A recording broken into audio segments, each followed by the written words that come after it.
एक बार गौतम बुद्ध एक गांव में किसी धर्म सभा को संबोधित कर रहे थे।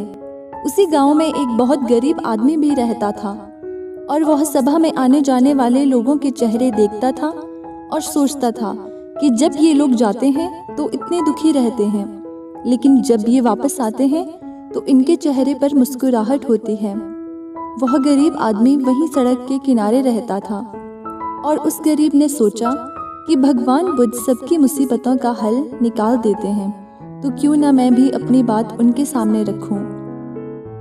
यह सोचकर गरीब व्यक्ति भी निकल दिया और वहां जाकर उसने देखा कि सभी लोग लाइन में खड़े हैं और एक एक करके अपनी समस्या बता रहे हैं। भगवान बुद्ध उनकी समस्या का समाधान हंसते हंसते कर रहे हैं। अब उस गरीब व्यक्ति की बारी आई और उसने महात्मा बुद्ध से कहा, भगवान, इस गांव में लगभग सभी खुश हैं, सबके पास पर्याप्त धन है, सुख है, फिर मैं ही गरीब क्यों हूँ? आखिर मेरे पास ही कुछ भी क्यों नहीं है? इस पर भगवान बुद्ध ने मुस्कुराते हुए कहा, तुम गरीब इसीलिए हो क्योंकि तुम किसी को कुछ देते नहीं हो। इस बात पर गरीब को बहुत आश्चर्य हुआ और भगवान से बोला, हे भगवान, मेरे पास देने के लिए कुछ भी नहीं है, फिर मैं कैसे किसी को कुछ दे सकता हूँ?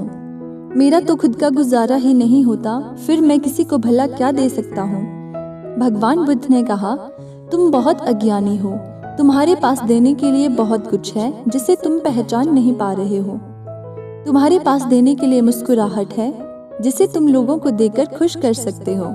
तुम्हारे पास मुंह है, तुम मुंह से दो मीठे शब्द बोल सकते हो। भगवान ने तुम्हें हाथ पैर दिए हैं जिससे तुम लोगों की मदद कर सकते हो। ईश्वर ने जिसे ये चीजें दी हैं, वह इंसान कभी गरीब नहीं हो सकता। गरीब होना तो सिर्फ तुम्हारा एक भ्रम है, इसे निकाल दो, यह सिर्फ तुम्हारी कल्पना है। इंसान जैसा सोचता है वैसा ही बन जाता है, इसीलिए तुम भी ऐसे ही बन गए हो। भगवान गौतम बुद्ध की बातें सुनकर गरीब व्यक्ति बहुत प्रसन्न हुआ और मुस्कुराता हुआ चला गया। इस कहानी से आपको भी शिक्षा मिलती है कि इंसान का दुखी होना, गरीब होना एक भ्रम है, ना कि वास्तविकता। दरअसल आप जैसा सोचते हैं आप वैसे ही बन जाते हैं। आप हमेशा दूसरों की मदद करें, आप कभी दुखी नहीं रहेंगे।